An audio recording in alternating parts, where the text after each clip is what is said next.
Buhay ni Marian Rivera at Dingdong Dantes.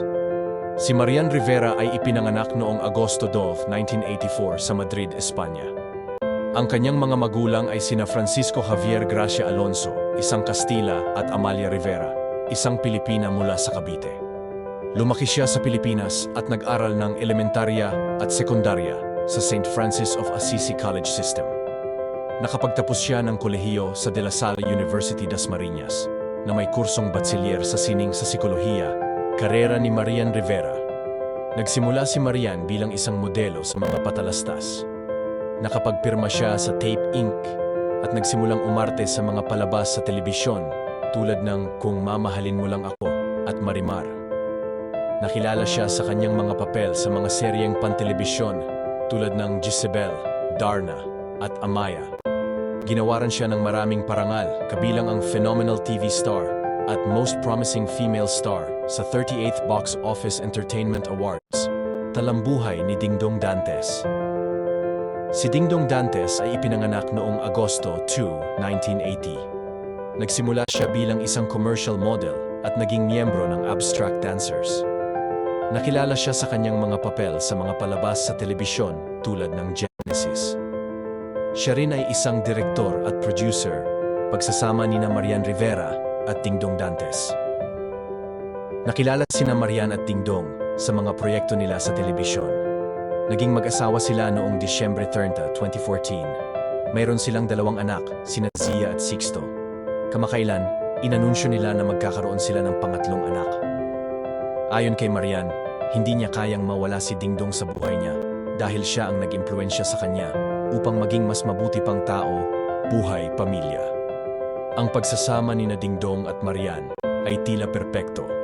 Ngunit sinabi nila na sinubukan lang nilang maging maayos ang relasyon nila sa pamamagitan ng pag-uusap at pagtutulungan.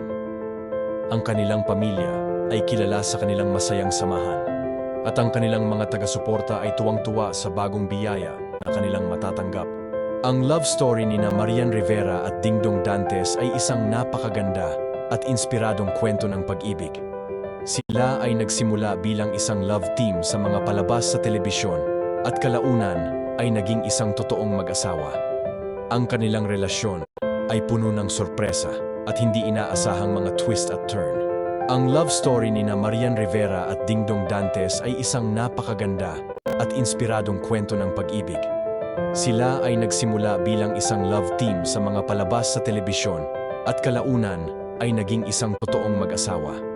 Ang kanilang relasyon ay puno ng sorpresa at hindi inaasahang mga twist at turn. Mga highlights sa kanilang love story. Unang pagkikita, nakilala sila noong 2007 sa set ng Marimar at doon nagsimula ang kanilang chemistry sa screen. Pagkakilala. Sa simula, hindi magkasundo sina Marian at Dingdong, pero kalaunan ay natuklasan nila ang kanilang pagmamahal sa isa't isa. Proposal. 2 beses siyang pinakasal ni Dingdong si Marian, una sa Macau kasama ang pamilya niya, at pangalawa sa live TV kasama ang mga kaibigan at pamilya. Kasal. Noong Disyembre 30, 2014, sila ay nagpakasal sa isang grand wedding sa Cubao Cathedral. Sekreto sa kanilang matibay na relasyon. Ayon kay Marian, ang kanilang pananampalataya sa Diyos at ang kanilang pagtutulungan ay ang susi sa kanilang matibay na relasyon. Ang kanilang pagtutulungan. Sila ay nagtutulungan at nagbibigay inspirasyon sa isa't isa upang maging mas mabuting tao.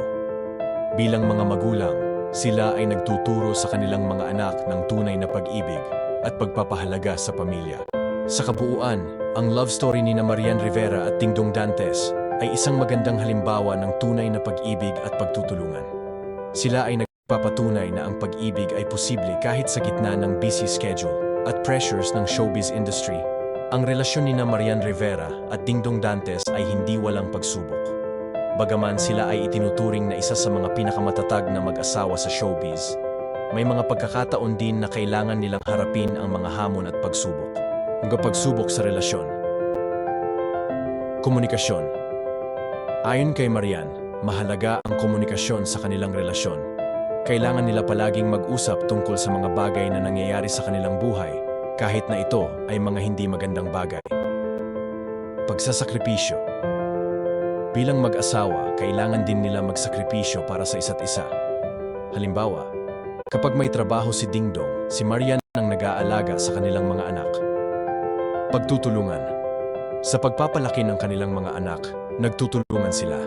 Si Marian ang nag-aalaga sa mga anak habang si Dingdong ay nagtatrabaho.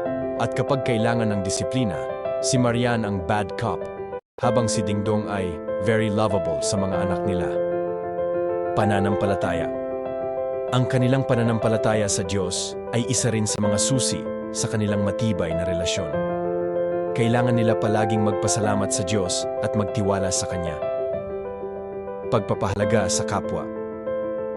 Itinuturo din ni Marian sa kanilang mga anak ang pagpapahalaga sa kapwa.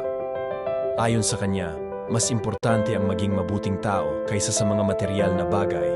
Sa kabila ng mga pagsubok, naging matibay ang kanilang relasyon dahil sa kanilang pagtutulungan, komunikasyon, at pananampalataya sa Diyos. Hindi rin sila naghiwalay sa loob ng 11 taon ng kanilang relasyon, at ngayon ay patuloy na silang nagtutulungan bilang mag-asawa at magulang. Ang relasyon ni Marian Rivera at Dingdong Dantes ay dumaan sa iba't ibang pagsubok at issue. Narito ang ilan sa mga ito. Issue ng pagkakaroon ng third party. Ayon sa mga netizens, si Marian ang itinuturong third party sa breakup ni Dingdong at Karel. Hanggang ngayon, may mga naglalabasang intriga tungkol sa kanilang relasyon. Pag-absent ni Karel sa It's Showtime. Nang mag-guest sina Dingdong at Marian sa It's Showtime para i-promote ang kanilang pelikula na Rewind, umabsent si Karel. May mga nagsasabi na ito ay dahil sa hindi magandang paghihiwalay nila ni Dingdong at ayaw niyang makita ang mga ito. Cryptic post ni Marian. Kamakailan, nag-post si Marian ng isang cryptic message sa TikTok na nagsasabi na, "Everything you do in life is like a boomerang. When you throw it, it eventually comes back. Don't fuck with me." May mga nagsasabi na ito ay may kinalaman sa kanyang relasyon kay Dingdong at sa kanyang dating relasyon ni Karel. Love child issue. Noong Mayo, pinabulaanan ni Dingdong ang isyong meron siyang love child sa aktres na si Lindsay De Vera. Si Marian naman ay hindi na pinalawig pa ang issue at sabi lang niya, "Nakakatawa, nakakatawa." Pagsasakripisyo at komunikasyon. Sa kabila ng mga issue, ang relasyon ni Marian at Dingdong ay naging matibay dahil sa kanilang pagsasakripisyo at komunikasyon. Ayon kay Marian, mahalaga ang komunikasyon sa relasyon nila ni Dingdong at kailangan nila palaging mag-usap tungkol sa mga bagay na nangyayari sa kanilang buhay. Ang relasyon ni Marian Rivera at Dingdong Dantes ay may maraming tagumpay na nagpatunay sa kanilang matibay na pagmamahal at pagkakaibigan. Narito ang ilan sa mga tagumpay sa kanilang relasyon. Matibay na relasyon. Sila ay nagtutulungan at nagbibigay inspirasyon sa isa't isa upang maging mas mabuting tao. Ang kanilang relasyon ay puno ng pagmamahal, respeto at tiwala. Pagtutulungan sa pamilya. Bilang mag-asawa, sila ay nagtutulungan sa pagpapalaki ng kanilang mga anak. Si Marian ang nag-aalaga sa mga anak habang si Dingdong ay nagtatrabaho at kapag kailangan ng disiplina, si Marian ang bad cop habang si Dingdong ay very lovable sa mga anak nila. Pananampalataya sa Diyos.